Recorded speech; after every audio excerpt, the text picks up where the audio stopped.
What's going on, guys? So I'm pretty excited about today's video. It's been a while, but I finally got my AWE AirGate intake, carbon fiber intake for the Audi RS5. There were some issues with their carbon fiber supplier, so it took a little longer to get, but they sent me some cool merch in the meantime, the shirt, and today we're gonna install it.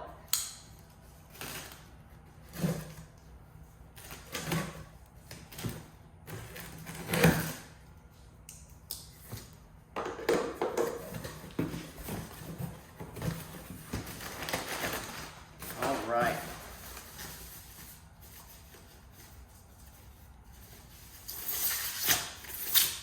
Oh man. Well, that's pretty.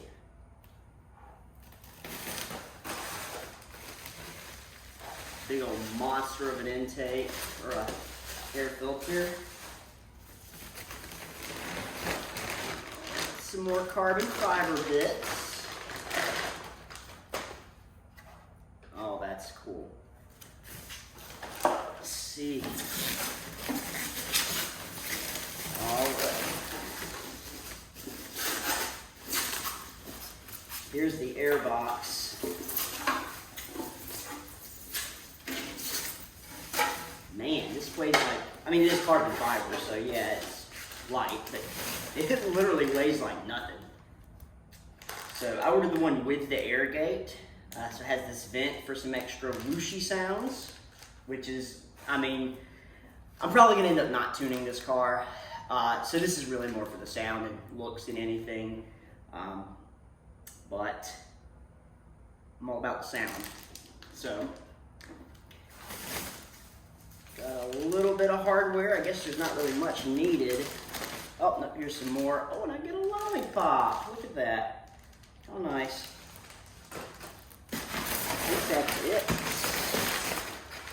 All right, that's it. Well, let's get to work.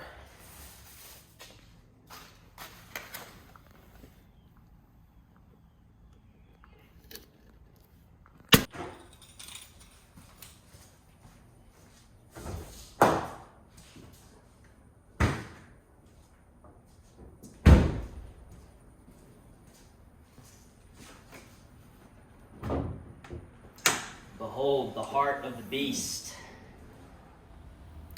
So you don't get a traditional instruction booklet with this intake. Instead, you get this card with a QR code. We just scan it with our camera, open up the link, and we have the most up-to-date instructions for installation, which we can just scroll through here. So that's pretty neat. First step is going to be to remove the radiator cover here. So we have 6 pop rivets that we're going to take out using just a little trim tool. I don't know if these are on all of the models, but they are on the RS5. So we're just going to pop these guys up.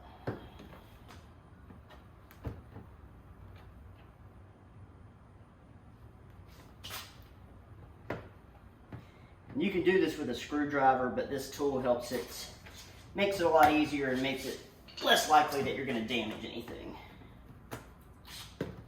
We're going to set these aside somewhere where we will not lose them. Then we're going to remove the hood release lever here. There is a button right on top that you're going to just press in and pull, and it'll come right off. Now we're just going to take the sides here and pop it up on both sides, and we can just slide this right off, set it aside, and we're going to put the hood release lever back on just in case the hood closes. If that's not in place, it'll make it difficult to release the hood again. Next, we're going to remove the airbox inlet duct, which is this thing right here. There's 2 T25 Torx head bolts, so we're going to hit it with this right here. Careful not to lose those.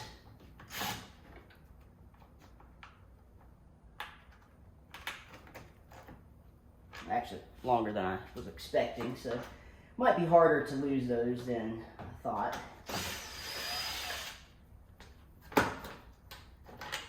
And we're going to set those aside.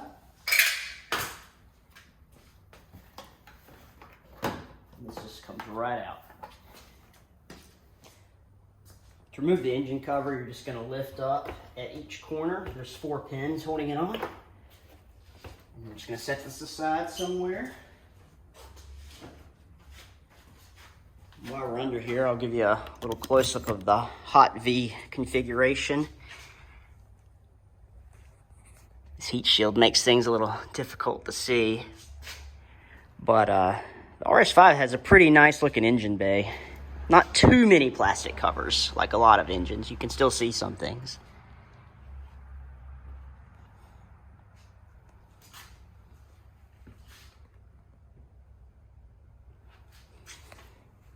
Now we're going to loosen the clamp holding this hose on. You can either use a flathead screwdriver or a 7mm socket.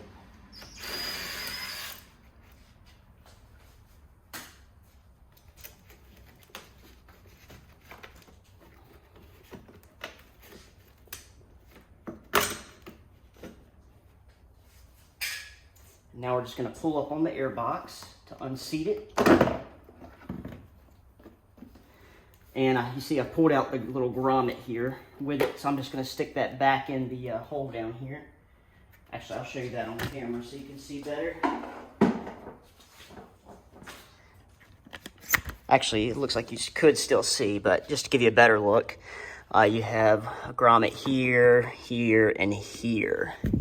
And we're going to reuse those with the new air box, so we're just going to stick those back in there. So I've run into my first snag. In the instructions, it mentions that some vehicles have this bolt here. This is an upper control arm bolt that protrudes from the passenger side. This does not interfere with the OEM intake, obviously, but it does with the AWE intake. What their recommendation is to swap the passenger side bolt with the driver's side bolt, which is shorter.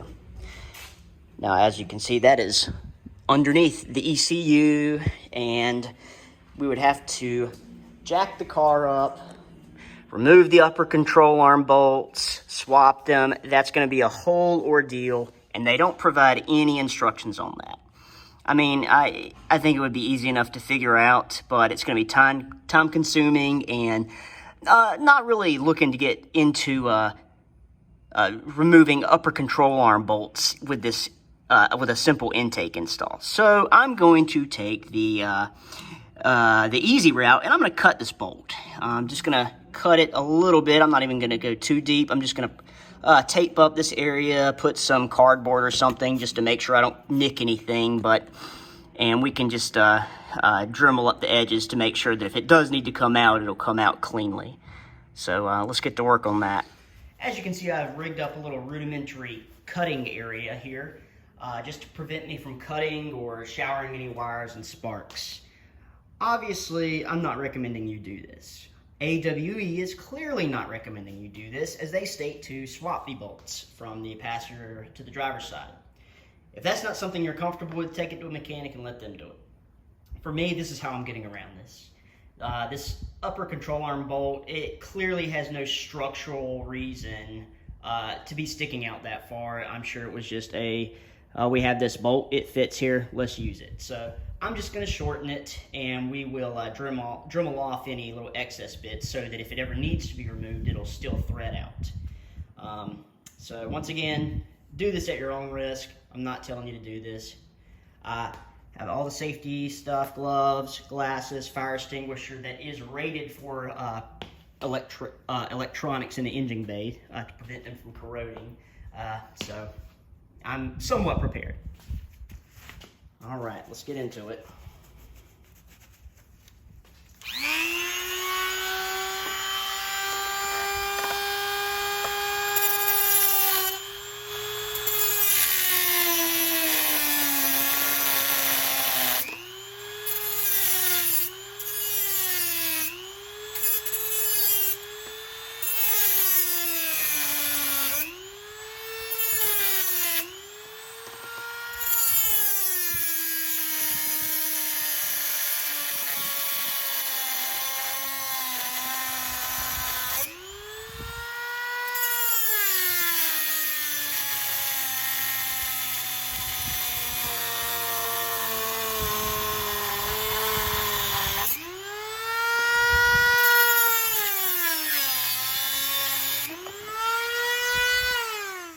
So you can see I removed just enough to clear it. Get the camera to focus here. There it is. So I am gonna take this back out and we're gonna Dremel up those edges, and I'm gonna put a dab of paint on there just to prevent any issues with rust from the exposed innards of that bolt.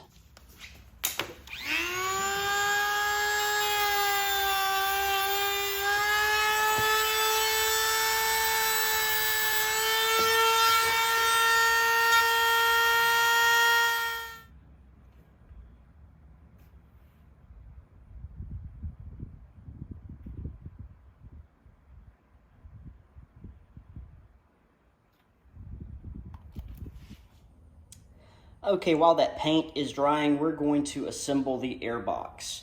So we're going to take the actual air box, and if your AirGate is not already installed, then you will want to do that. Mine came pre-installed, so I'm not going to bother showing you that. It's just these two M5 bolts, and then this pulls out. What we're going to do is set the air box here.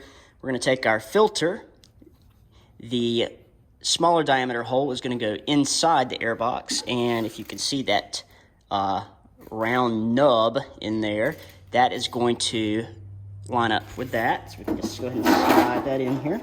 And this is a washable filter.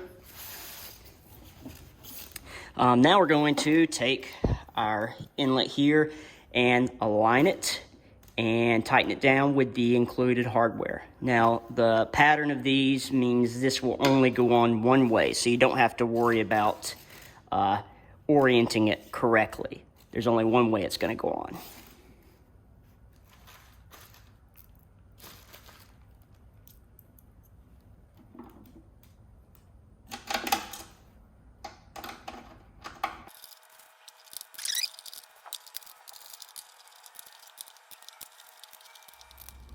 With the airbox assembled, we are going to take our hose coupling and we're going to slide the larger side onto the carbon fiber airbox inlet, like so.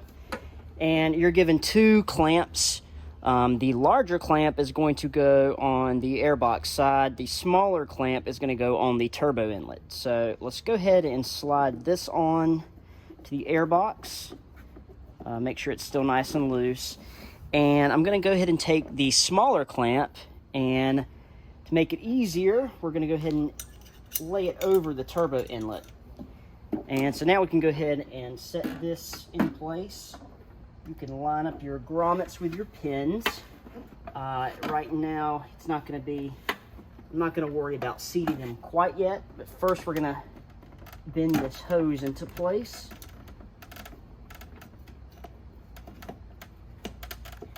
All right, and once we got that on, we can make sure that the airbox is seated in those pins and grommets. You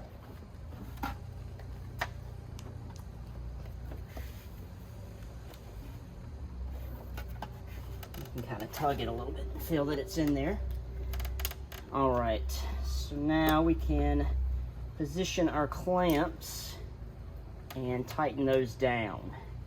The larger clamp, you can use a flathead screwdriver or an 8mm socket.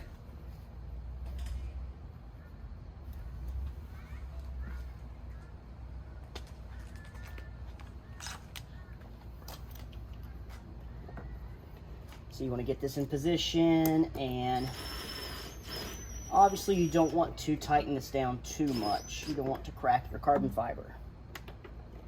That should be good.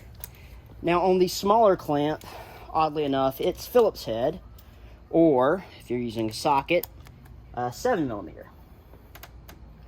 So once again, we just want to make sure we have this right in place. Position the clamp so it's going to have good purchase on the turbo inlet.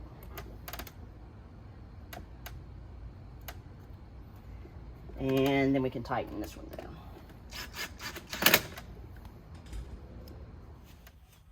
Now that the airbox is in place and hooked up, we are going to install the new carbon fiber intake duct. We're just going to locate it into the airbox inlet and then match up the bolt holes to the OEM locations.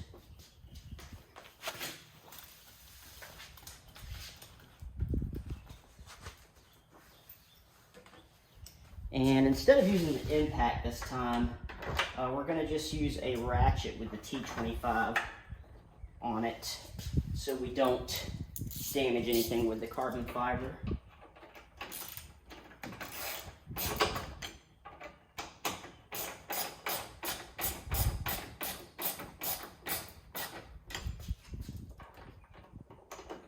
And this does not need to be super tight. Just get it snug. And you'll see it draw in the duct closer to the front there as you're tightening these.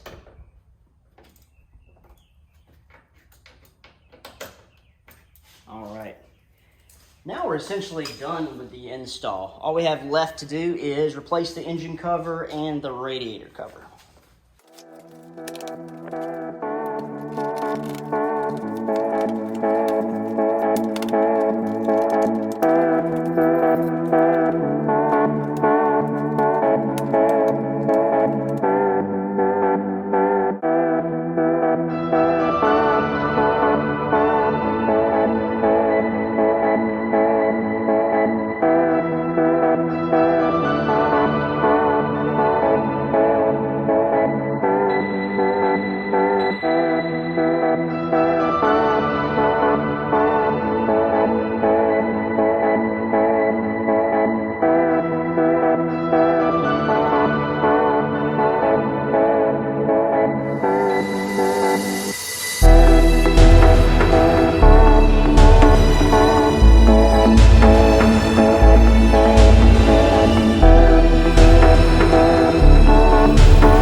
Alright, thanks everybody for checking out the install. This is one I've been looking forward to for a while now.